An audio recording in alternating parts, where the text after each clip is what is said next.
He has more than 29 years of practical and academic experiences in information technology. In addition, he has seen various IT projects within those years. Being an academic, Professor Ali has been very active in research, has refereed many journals. And now, without further ado, let me welcome our guest speakers, Professor Ali Al-Badi. Welcome, Professor. Thank you, Dr. Layla. Assalamu alaikum wa rahmatullahi wa barakatuh. And good morning to you all. And thank you for attending this event, which is part of Oman Association for Quality in Higher Education. It's a series of awareness seminars and workshops that we conduct throughout the year. As Dr. Layla mentioned, that the topic will be Research Teaching Nexus, a case study, and this case study will be focused on Gulf College experience on the in this matter. I just remember. You know him? Is that okay? Please, everyone who's not the speaker, turn your mic off. Okay, so the agenda for today's presentation will be introduction, where I'm going to talk about some of the issues facing the higher education institution, and then we'll talk about the duties of faculty members or university professors, and then we'll talk about some definitions that will lead us to what we are going to talk about today. We'll talk about research, definition of research, teaching, and Nexus, 3 terms. And then we'll talk about the approaches to enabling research teaching Nexus, and then the challenges that facing the implementation of RTN. And then we'll talk about the benefits for the staff, institution, and also the students. And then we'll go deeply into the case study, where we're going to see how Gulf College done in this regard. I mean, the actions to promote research teaching Nexus, and the enablers and incentives that we introduce here at Gulf College. And as a result, we'll see what happened after all these efforts. And at the end, we have food for thought. Okay, so here I would like to start first by stating some of the challenges that facing the higher education institution. First of all, one of the challenges is how to break the silos between teaching and research, and instead create synergies surrounding these two intertwined academic functions. The other one is to acknowledge the significant role of utilizing research outcome in enhancing quality of teaching and learning.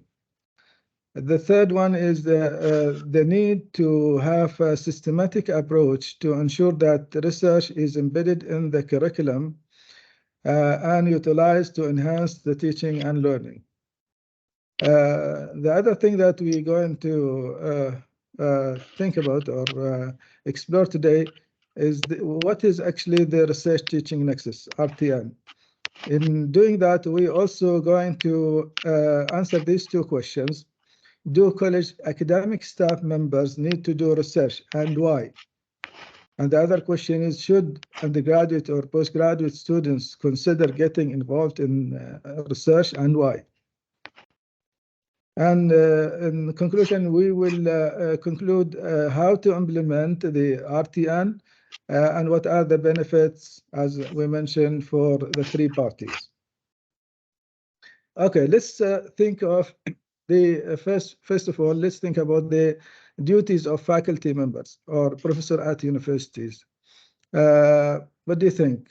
Is it teaching only, or something else also? Is it also research in addition to teaching? Some people will say the the main duties is teaching. And if there is time, we will do research. And then what about community services? Do faculty members need to do something to do with community services? At least for academic promotion, you need to have a profile for each of these three areas. But also, we think that the first task of faculty member is research, and then relating his or her research to the teaching and learning, and other sciences, which is interdisciplinary, and also the society and impact on society and community. So in fact, we want to conclude here in the slide that faculty member is not a teacher only. He is also doing other things which he or she need to do to stay as a faculty member at higher education institution, and also to be able to transfer from one institution to another in case that need to be. Okay. Okay, let's go to the definitions, which most of us know these definitions, but to set the scene, I have to go through the three definition of the three terms: research, teaching, and nexus. So research, as you may know, is composed of two syllables. One is re, and the other one is search. So re is a prefix meaning again, and you or over again. And the other part is search, which is a verb meaning to examine closely and carefully, or to test and try, or to probe. Put them together, we form a noun describing careful, systematic patient study and investigation in some field of knowledge undertaken to establish facts and principles. All of us know that these facts. So let's go to the other term. The teaching is to instruct or train someone or give someone knowledge of something. That is the definition of Cambridge Dictionary. On the other hand, learning in higher education is a function of both formal and informal experiences. The formal takes place as a result of classroom or related activities led by a teacher for the purpose of helping students to achieve a specific cognitive knowledge. So this is what happened in the classroom. The informal encompasses all other outcomes or activities that students do in higher education experiences. So for example, the extracurricular activities, doing research, participating in a conference, all these are considered informal. Okay. Now the other term is nexus. Nexus is a connection or bond or link. So basically, the nexus is just another word of saying linkage or relationship, according to Oxford English Dictionary. So what is if we put them together, RTN or TRN, the same. What it means, RTN is concerned with how research contribute to teaching and how teaching support research. So they are related and they influence each other. RTN defines in many ways in which teaching informs the research and research informs teaching, according to this author. Hence, the term RTN or TRN defines the relationship between research and teaching.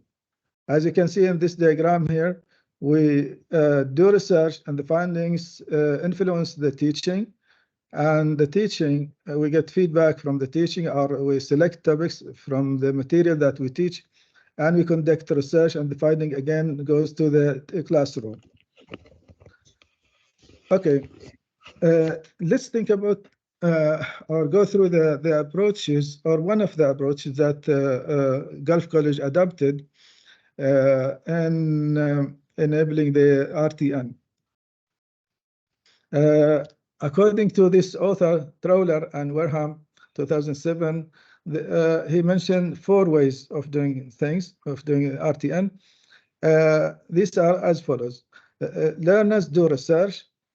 Learners, that the students, do research through the research-based learning approach to develop their independent study skills, hone their intellect and expertise, and contribute to knowledge production.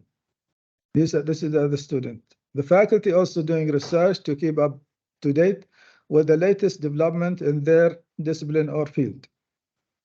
The third one, both teachers and learner do research together to enhance learning experience and develop the required research skills. And the fourth one, that teaching and learning influence research. And in fact, as we mentioned, it is in both directions.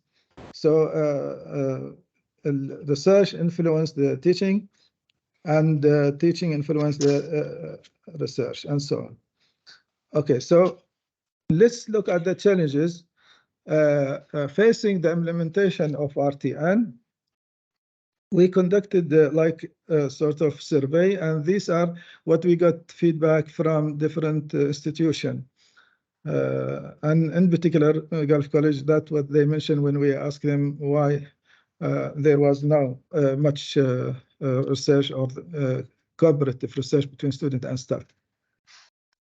They said the main issue that the research is not core business. In fact, of all private and public, at least it's not considered as a core business, private and colleges in Oman. They think the core business is teaching. Okay. The second thing is many higher education institutions focusing on undergraduate studies. Most of our universities and colleges, they are doing undergraduate studies rather than postgraduate. And in fact, postgraduate is where we do research.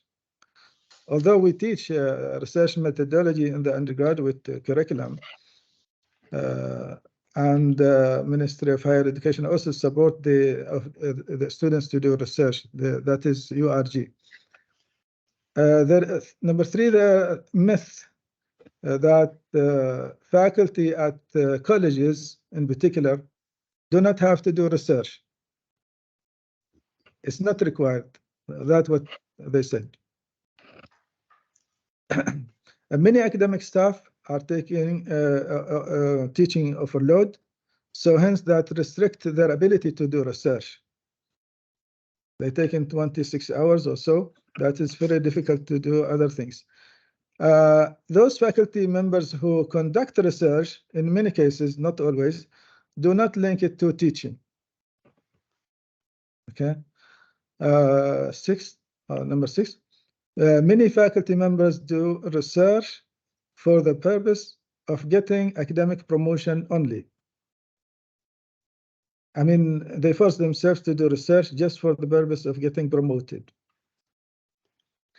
Many colleges, this is another issue. Many colleges, even universities is less related in this item, but the colleges, they are affiliated with international universities. Hence, they have very little room to change their curriculum. They can do it, but it takes a lot of time to change anything. Okay, number 8, the cost of publication. Fees for highly ranked journal in particular is high. So that is a prohibiting factor also. Some colleges have also a small number of PhD holders, so it is difficult to form a research group that work in different topics. Another item which is always facing everybody is trying to do research here in Oman, and not only in Oman, even in Gulf states. When conducting surveys, participants are reluctant to fill the questionnaire or to give any kind of accurate data. Okay, the last bit talking about how to evidence the whole work of RTN. Basically, I will show you what we do at Gulf College to document what we are doing in terms of RTN. Okay, now talk about the benefit of implementing research teaching Nexus. In this slide, we talk about the benefit for staff and institution. I remember at the beginning, we asked the question, why academic staff members need to do research? The answer here that they need to do that to keep up to date with the latest trends in their field and to contribute to the field of knowledge they are related to, or to solve national and international problems, and to increase their online visibility, and also to get academic promotion. So academic promotion, part of all these benefits, and to achieve better recruitment opportunities. I know some of the institutions here in Oman, especially the universities, first they look at what kind of publication that staff is doing, whether he is doing consistent publication, and whether that also involves students or not. And also to focus on the learning outcome. Doing research can enhance the learning outcome of that curriculum at that university or college. In terms of the benefits for the institution, also the world university ranking, whether it is QS, Times Higher, Shanghai, they all are required to have, the college have to have a certain number of publication in highly ranked journal. Similarly, the national and international accreditation, for example, OAAA, QA, and international like EQUIS and EBIT and AACSB, they expect to have the institution and the faculty both need to have a good record of publication. Okay, now let's look at the student, the benefits for the student. We ask also the question, should students consider getting involved in research? The undergraduate and the postgraduate. Postgraduate, normally they do research, they do thesis, and depends on what kind of study they are doing. Sometimes it's research-based, completely research-based, and sometimes it's research and teaching. So there are a number of benefits. For example, doing research is an opportunity to connect with faculty mentor, other faculty members, and student researcher who work in the same area of interest. So student can benefit of all these people in his or her research in the area they are interested in. And also to discover new knowledge and expand on what they have already. To gain also hands-on experience in completing research projects. That's if they are, for example, working as a research assistant. And if they participated in one of the faculty members' publication, they will get acknowledged in that publication, or maybe they can be also a co-author in that paper. Where students can also build strong relationship with a mentor, after which they can request a recommendation letter, and that will be fruitful. And also, students can learn very valuable skills such as professionalism, time management, multitasking, online research tools, creative and critical thinking. Okay, the other benefits to gain deep understanding of the scientific research process, develop research questions, or formulate and test research hypotheses. So they will be ready to go for higher education or postgraduate studies. not only that, but even jobs sometimes require to have these skills. To learn how to write grant proposals like Mohiri URG for the undergraduate students, and how to write research papers. So they learn all that if they go on kind of research in any form. And to learn how to effectively communicate ideas and how to analyze and critique the work of others when we do, for example, the literature review. The students do that. And to gain experience in publishing papers. I mean, writing paper is something and publishing it's another thing. And doing a presentation at international conferences. We had a really good experience when I was at SQU, where every year we go for international conference. We take our students to present their papers.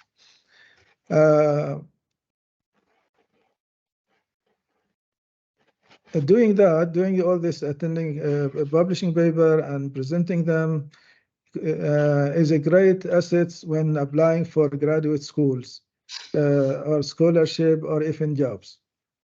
And of course, one of the benefits is getting paid for the work if they work as a research assistant, for example.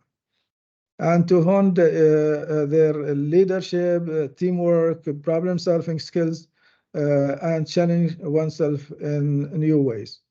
And of course, adding one line or many lines in the CV, specifying the hands-on experience or number of publication will be really good. And that is one of the things which I noticed myself, my students, they get even recruited before they graduated because of having this list of number of publication, even if just in international conference. Okay, now let's look at the case study of Gulf College. First of all, we'll talk about the action that we do to promote RTN. We conduct a number of seminars, workshops to enhance staff and student research capabilities. And we help staff to publish their articles in peer-reviewed journal, including Scopus Index ones. In fact, we restricted the approval to publish or to get the fund for publications for those who publish in Scopus or ISI. Okay, the third thing is we help students to publish their articles based on their final year projects and thesis. We help students to convert their final year projects and master thesis to a journal article. We help staff to increase their visibility and citation, and that's by asking them to go on ResearchGate, Google Scholar, and academia, and update their records and participate in this media. And to increase the focus on research teaching Nexus, basically, we ask them to share, for example, share their publication with their students and encourage students to work together with them to publish papers.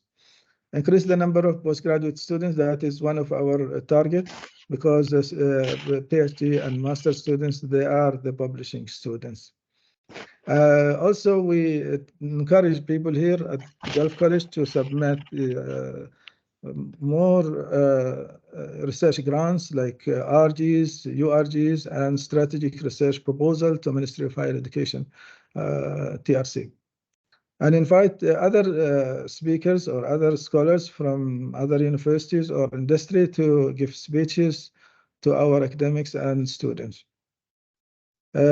Also, we try to build more collaborative relationship with other industries or with other academia to engage in research, to engage researchers in worldwide priorities in addition to the local priorities, of course. And here we have also we have a journal called Business Communication and Technology Journal. And we promote the journal, and now we are working on it, and it's we have a number of volumes so far. The other thing which we did, we publish our research interest. We collected the research interest of different faculties, and we publish it in a booklet, and it's also available online. Also, we have a booklet called Consultancy, Gulf College Consultancy, where we have all the kind of consultancy that we are ready to do and the ones we have done already. We train also students to access libraries. We have Gulf College Library, Partner University Library, BDO, and also we have access to SQU Library. So for example, we give them task. This is from the Faculty of Computer Sciences, where they give them a task to go to the library and to read this book, for example. This is only one exercise I collect from the Computing Science Department. They give them task to look for the agile methodology and write the 4 benefits, for example, from that. So they teach them how to go to the library. Of course, in addition, there is also, we train the student to use this online library as well. Okay, let's now talk about the enablers or incentives.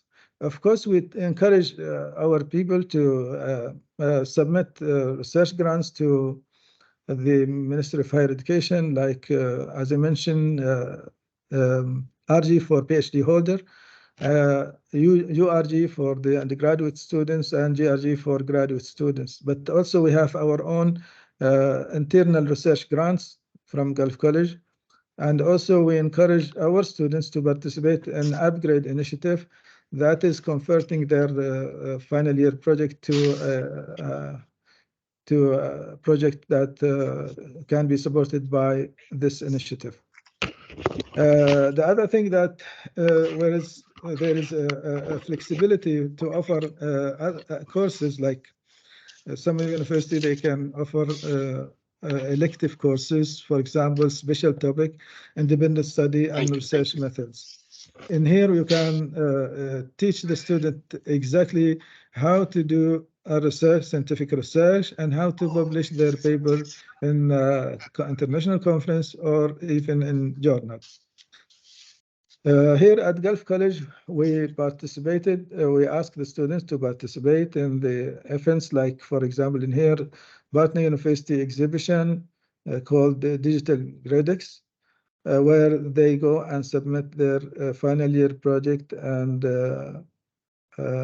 they participated in the university exhibition.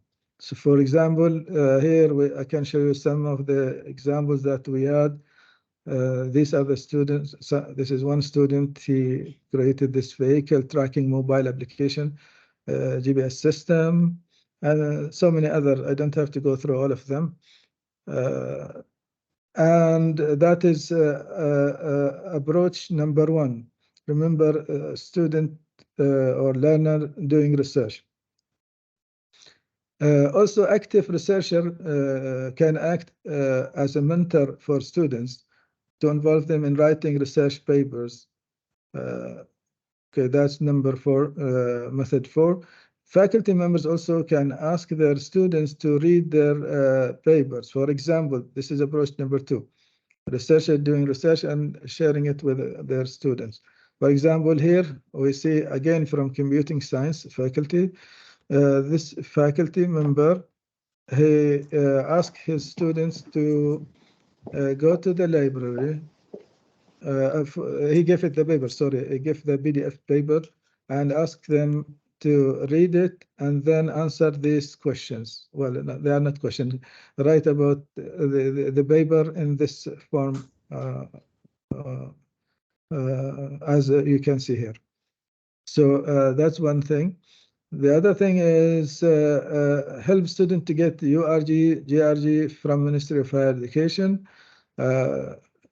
We have so far we have number of publication, grants for the undergraduate students. This is part of it. And in our research day, we also honor their participation in these grants. Okay, now let's look in general the incentives or enablers that we created here at Gulf College, or the infrastructure for research. First of all, we created a research framework that contained all the things related to research, forms, funding, and flowchart of processes and everything. Also, we created the intellectual property policy, which deal with all the things like ethical approval, ownership determination, ownership of copyright patents, and royalty distribution. Also, we have the research annual report. Every year we publish online and in paper-based the achievement of research in that year. And to help faculty members and students also to work in silence and place where they have all the facilities, we created a research hub, place where they can go and use the computer and the software that they need, like SBS, NVIFO, and other software that they need. We have it here at Gulf College. We have it. Also, we have international research groups. We have more than 20, I don't remember, groups that our faculty have with other institutions worldwide. Also, the college pays the fees for conference and journal publications. And also, we hired research consultant to guide and help faculty members as well as students in doing research and writing proposals. The other thing is research capability development. We have this, as I mentioned, workshops, seminars, training, courses, and so on to develop their capabilities. And of course, we have research open day where we honor the best researcher and the best citation and students who participated in TRC projects. Of course, we have our ERP system, enterprise resource planning system, where we manage all the research things in the system. We know how much we spend, for example, who publish, which department publishing more. We can generate different reports from the ERP system related to the research. And we sign a number of MOUs with international bodies, universities, and think tanks. We have, as I mentioned, internal grants, and we have our VCT journal, and also we provide other services. So as a result of all this effort, what happened, I'm going to show you. First of all, there is increase in funded projects throughout the years from 2018. I'm going to show you. That is the research grants, RG, and also URG. Increase in papers published in Scopus Index because we encourage them to publish in journal that is Scopus or ISI.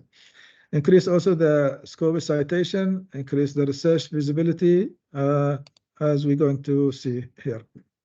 We call it shift towards quality because we stop supporting faculty members or students to publish paper if it is not Scopus.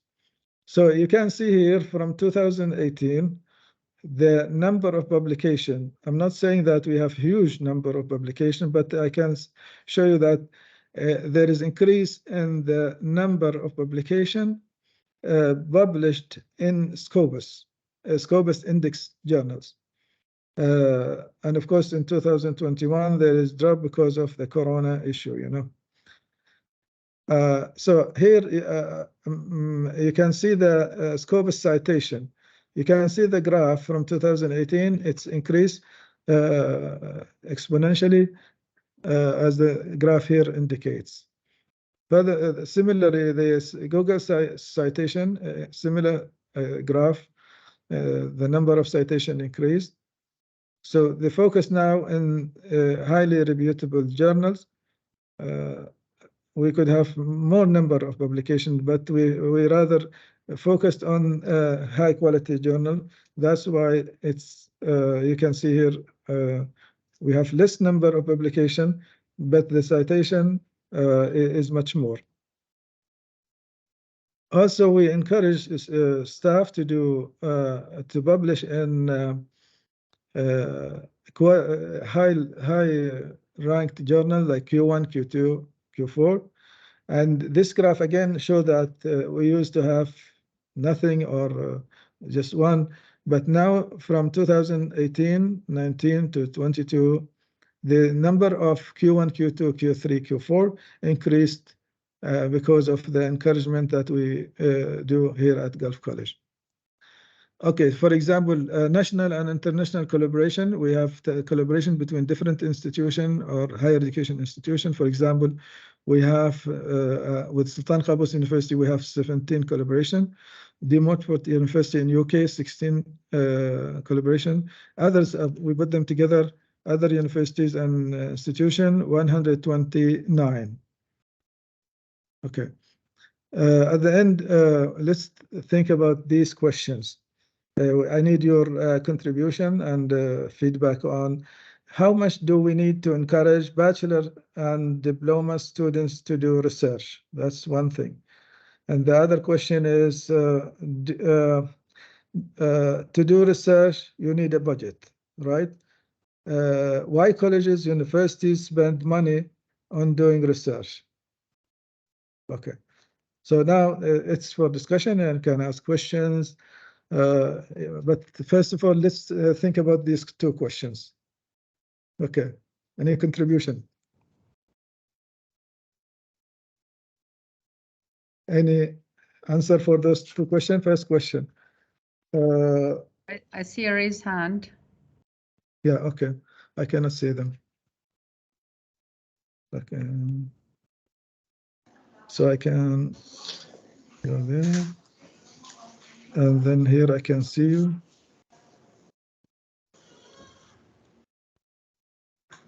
Hello, Dr. Ali. Yes.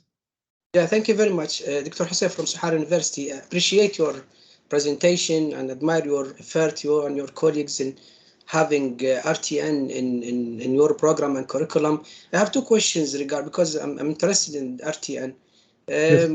The first question is, we know that academic, either professors, lecturer, having in their courses research element. Any one of the four type of research lead, research tutor, research based, research oriented. They put them as an example, mini project, project, assignment, and even in lab, survey, whatever they are. Now, my question here is, do you think we need to add it to the course profile somewhere to mention it clear that this is serving RTN, such as in graduation attribute or wherever? And the second question is, just let me check the second. We usually put it in our courses as a lecturer, but do you think there is a specific level that we have to seek requests, let me say, from a committee related to research or to add something because we feel that this is major element to be added? Or it's keep open for a lecturer to add whatever research they would like related to the topic they are covering in their courses. Thank you very much. Thank you, Doctor.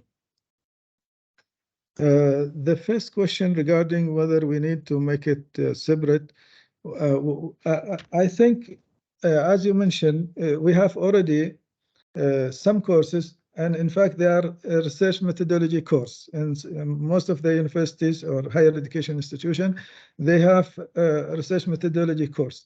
But in that courses, in that kind of course, we teach them research methodology like theoretical.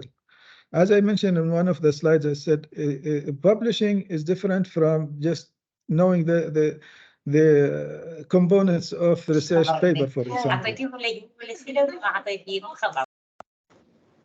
Pardon? I think somebody forgot to mute their mic. Okay. In addition to what you mentioned, Victor, that we have components, I would like to request whoever opened their speaker to mute it. Please mute your speakers. Yeah. Victor, in addition to having a specific course for the undergraduate about research methodology, we want, like I mentioned at SQ, we have like independent study, special topic and research methodology topic, where we focus on producing paper at the end, so they learn the process. What is the component of research paper? What are the process to publish in a conference or in a journal? So having like Sahara University, they have flexibility rather than the colleges.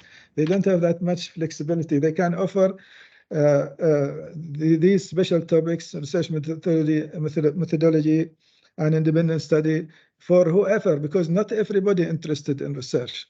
But we can make use of this, the good students who are interested in doing research, to show our RTN, the student doing research, in, as I mentioned, on that 4 methods.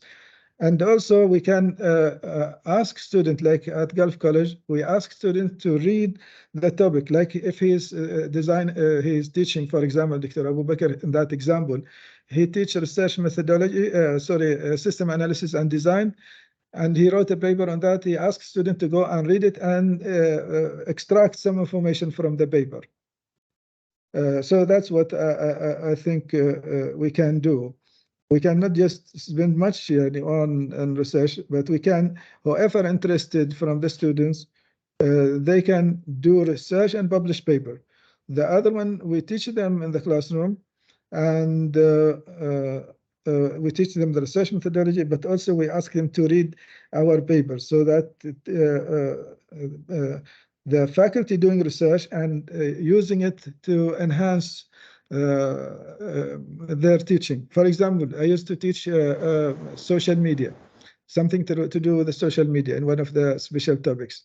So I asked students to conduct research, for example, the impact of social media on higher education students. So you can take a small part of the topic and ask students to conduct research on that one. The second question. I've forgotten about the second question. About the second question about at what level the lecturer, if he want to add a research element in his course, he have to seek approval either from the faculty or from the university or for a specific committee. Yeah, that's the issue. That's the issue for universities. Most of the universities, they have freedom of what they include in their curriculum, but the colleges where they have affiliation with other international universities, they need to get, first of all, the approval of this component from the partner university. So there is a bit restriction here at the college level. Professor, may you share your slides, please? Because they're asking for the questions. They want to see the questions. Yes. Yeah. I have on the chat, respond to question number 1, says very much because students in these levels have many other courses to be done. So it is very much unlikely to start focusing on writing a research.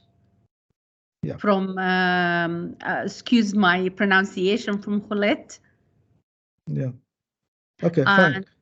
Yeah. Fine. Okay, and we have open discussion. I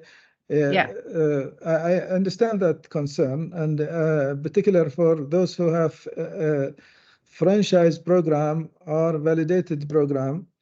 I mean, it's difficult to integrate the research component if it is not there already.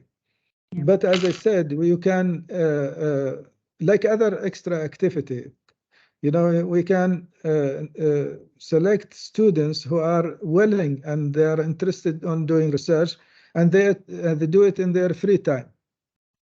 Okay, but I'm ready to listen to other faculty, other members of this meeting to say how much we should encourage students, particularly those bachelor and diploma students, to do research. I have Ariete wants to ask. Yeah. Or Okay. respond. Ariete, Okay. please.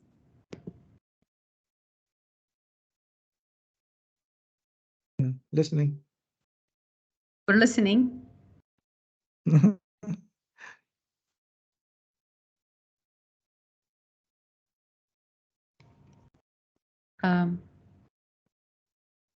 There are many people raising their hand. Yes, but, can you please respond?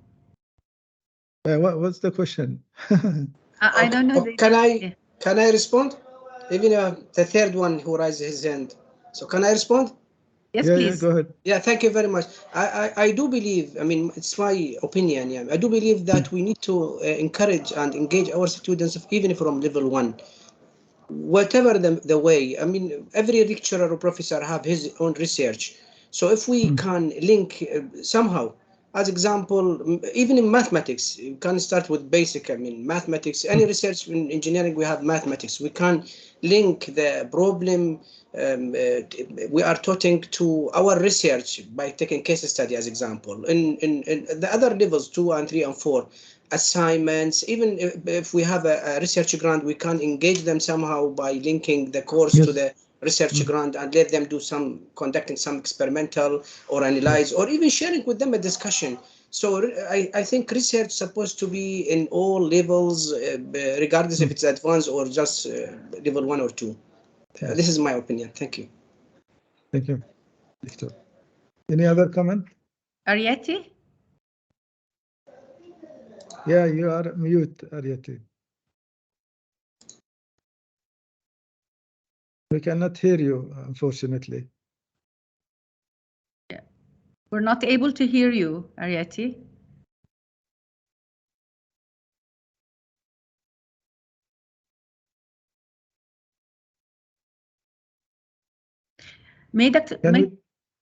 Can we maybe listen to Dr. Rashmi until Dr. Farzana go, please. Yes. Hello, can you hear me? Dr. Farzana?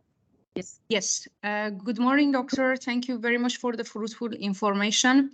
Thank you. Actually, I strongly believe that we do need to encourage the students to do research, but to engage them is very important. How to encourage them is really important. And I feel like you mentioned several points, which is really good points that you mentioned, like to provide them with a kind of grants, and also several points that you bring to our attention.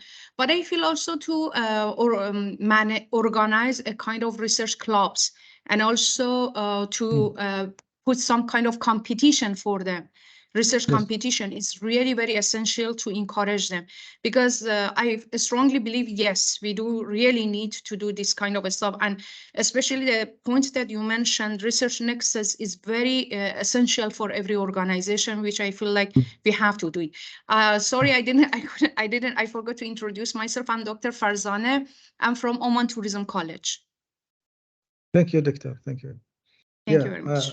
These are good suggestions to increase the research output and to increase RTN among our students. Okay, any other comments or feedback? Yes, I'm Dr. Reshmi from Muscat College, and thank you, Dr. Ali, for this wonderful session. Actually, it's very effective, and I think so many are listening. And this is, especially this teaching research nexus is a key point in our academic community, actually. And regarding the first question, I do believe that there is no doubt that it is mandatory that we should encourage our students, whether it is especially graduate students in research and innovation. And how we need to encourage, I think that we have to maximum involve them in various research activities, like the previous doctor said, either through research club or some other research activities, or we are involving them for journals, or small involvement we have to give them. So by involving them maximum in the various research activities, we can involve them. Through this research only they will get a deep understanding and critical thinking, and so many benefits are there. It is all of us know that what are the benefits of that. So there is no doubt that student should be there for improving the quality of learning, and we have to adapt various methods for doing that. Thank you so much. Thank you, Dr. Rashmi. We have a response from Amina Ali. She says, since the duration of each semester is 15 weeks in most the colleges in Oman, how much time we can allow them to do research? Okay, a good question. When I was at SKU, every year I took number of students to present their papers every year.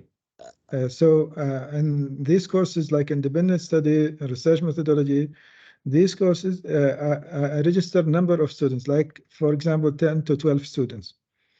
And they wrote a paper within these 14 weeks. So it is possible. We tried it and it was successful. I mean, it's not like in addition to other courses. Students taking a course, full course, like independent study, where they come to me and we share, explain to them what they need to do, and I guide them to write a research paper, and we publish it in a conference. Journal, of course, it takes a lot of time. I know that one. Okay, so it is possible. Yeah. Okay. Any other? Dr. Kabali? Assalamu alaikum. Thank you very much for this wonderful opportunity. Thank you, Doctor, for this very interesting, very apt, very timely discussion you have brought in to the academic community. And I thank Dr. Farzan for raising this issue of do we have platforms for student research at Arab Open University. I am at the Arab Open University Faculty of Business Studies. At Arab Open University, all faculty together, we used to organize student research conference. In the past years, we have done 2 student research conferences exclusively to promote research among student community. So thank you very much. And we need to do a lot in this space in teaching research Nexus or research teaching Nexus. All the very best to all my colleagues who shared their views. All your views were very interesting, and particularly the last, as you rightly said, the independent students. Yeah, we need to encourage them to convert that into conference papers. Thank you very much, Doctor. Wonderful. Thank you. Pleasure talking to you. Thank you. Oh, we have Dr. Muhammad Abrar. He's thanking you for a wonderful presentation and strongly agree with the recommendations. As one of the participants correctly raised the issue of challenges, I have the following suggestion. So he has suggestion: choosing the best student and make it mandatory to do at least one conference paper, motivate them by offering them some sort of benefit in the term of winning prizes, membership, certificate, highlighting his achievement, etc. And then choose the real problem from the industry, and at least they should develop at least the prototype at an undergraduate level. A strong collaboration with industry will make it the most important. The good student should be selected in their 2 years, so that they have at least 2 years to polish their skills, and they will have reasonable time to do a fruitful outcome. So that is his suggestions. Okay. We have as well Calvin. Please speak. Thank you very much. I hope I'm audible. Am I? Yeah. We can hear you. Go ahead. Okay, I'm Professor Wadia Kelvin Joseph from the University, Soha University. I'm the head of research development. I just wanted to share a thought. From where I'm sitting, I usually believe that research should be inculcated in the minds of students right on the first day of their university life. So we don't need to wait for them to say we'll introduce them when they get mature. You start introducing them to the methodology, to the thinking right in the first lesson. So right at the diploma level, you have to integrate them into your teaching and learning processes so that the two can talk to each other during the process. Thank you. Thank you, Kelvin. We have Dr. Hatem Ramadan. He says, in fact, many international universities are fully engaged in research activities to link that to return on investment. We will definitely be affected as higher education institution reputation, brand image, community outreach, and industry collaboration will be enhanced, which will in return increase the intake, expansion of new courses, etc. That is his response. Thank you. Thank you. Any other comments on the second question? Just I want to add one more point, Professor, if you allow me. Yeah, go ahead. When it comes to return on investment, as we all know that research can lead to IPRs, intellectual property rights. Many top universities, they take this as an investment and they reap a lot of benefits in terms of selling their IPRs to corporates and make a lot of huge money which can be pumped into the education system. Thank you very much. Thank you. Okay, for the last question, what about the university ranking? Think about university ranking.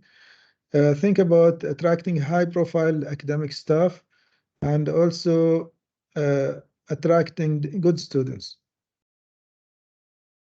Okay, so these are 3 points that we may think about when we try to answer question number 2.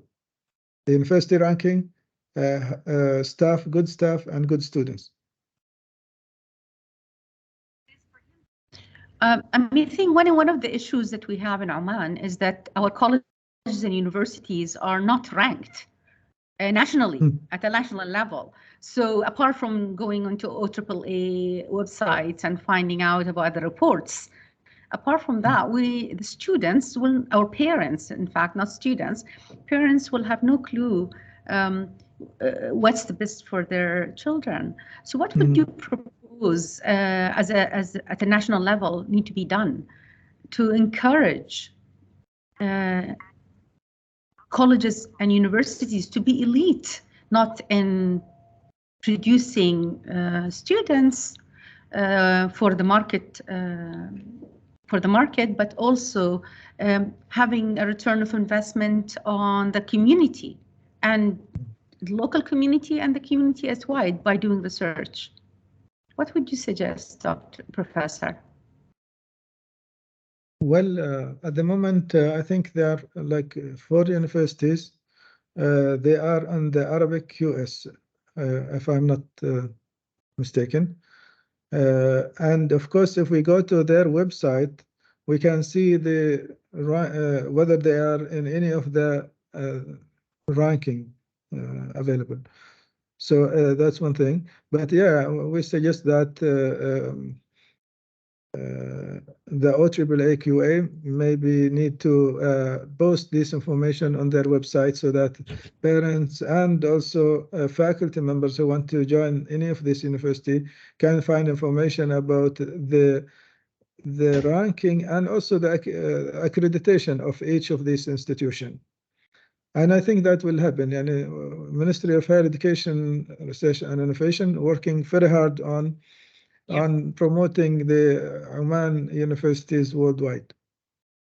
Yeah, correct.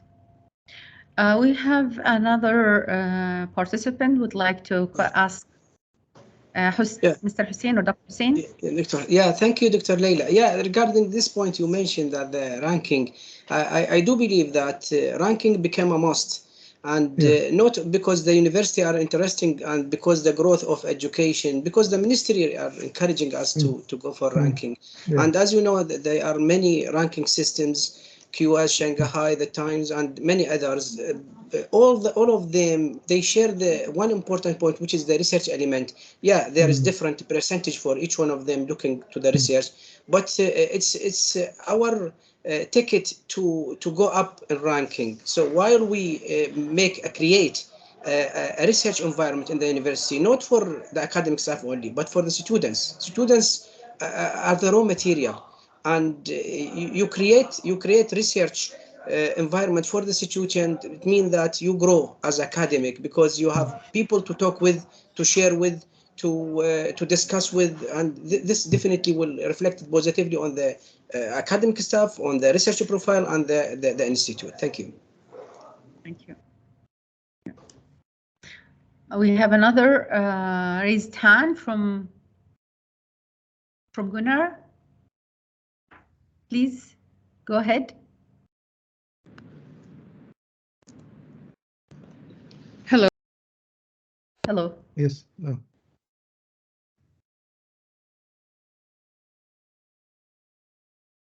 No, we cannot hear you. We are because not able to hear you. You are muted. Okay, I'm there. Right, sorry. It's interesting to hear I'm from Soha University. I'm Professor Noor from Faculty of Business. I'm the dean here.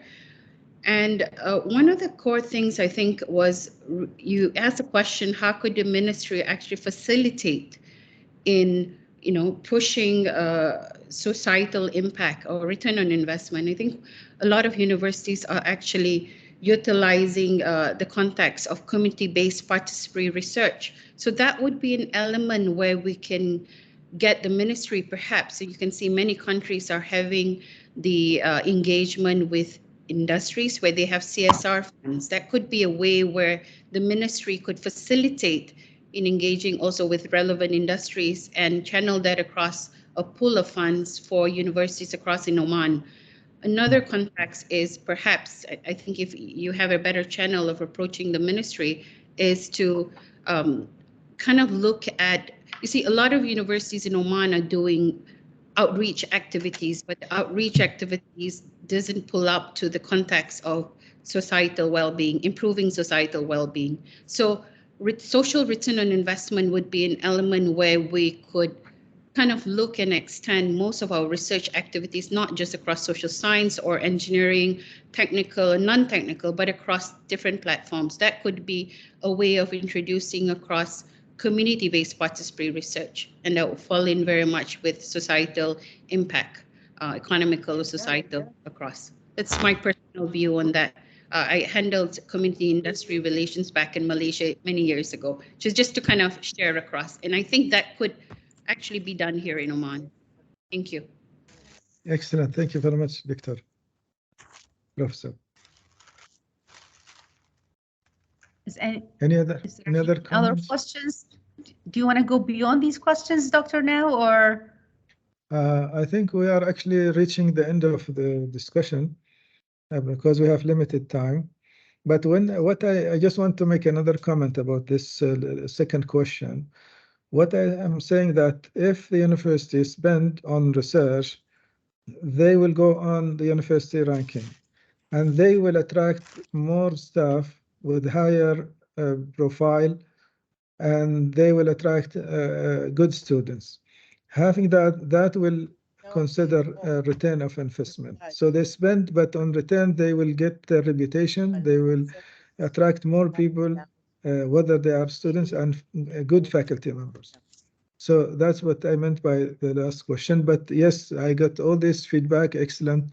Thank you very much. I just want to point out there's 2 more questions. Sorry? There are 2 more questions in the chat. Yeah.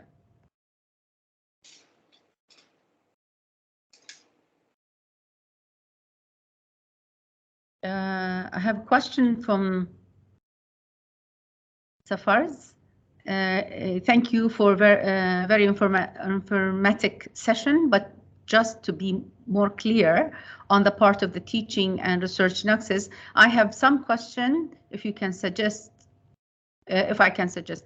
In my opinion, how can the often competing demand of teaching and research be balanced optimally within university setting, especially considering the pressure on faculty members for research output and quality teaching? The second question, what can be done to ensure that the teaching and research nexus is not just one-way street with research informing teaching, but also with teaching and the classroom experience inspiring new research questions? Okay, regarding the first one, I mentioned that one of the obstacles having teaching overload reduce the ability to produce research output. But as far as I know, some of the universities, some of the colleges, they reduce the load based on the research output. So they have a mechanism, they call it active researcher. Active researcher depends on their regulation, the university or college regulations. They can reduce the load so that they can continue doing research. So that's one suggestion. And I know some of the universities and colleges in Oman, they're doing that. Yeah. We have Dr. Tamil Selvi. After those two questions are discussed, may I please request you to explain more on how international collaboration can be done and what activities will be involved in that? Oh, international collaboration. For example, we have collaboration with British universities, some of the British universities, where our faculty members doing research together with the faculty members at that university. So we have agreement that they will support the research, and we also supporting the research that happening between the two institutions. That's one kind of research. But also individual faculty members, they can cooperate with their friends in international universities and colleges worldwide. So that's kind of collaboration also. I'm not sure if I answered the question. Probably. I have one question, and you mentioned in your presentation, not many PhD holders are available in many colleges to do or form research group. Yes. Why is it that they have to be a PhD holder?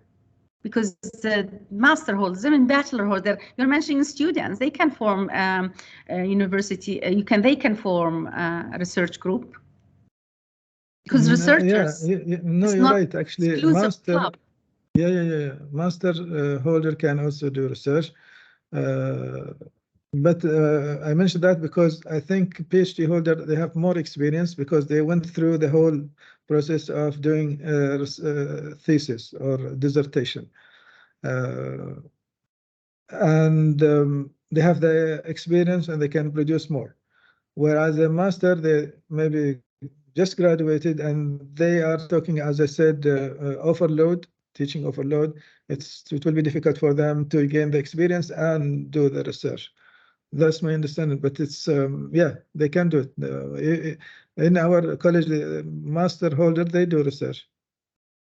Yeah, because I think that there is this opinion around, which I'm hearing even within my college, is that only PhD people can do research. They are only involved in PhD holders to collaborate in a research project. So this we are not kind of creating the second line. We are not capacity building by not including them in projects.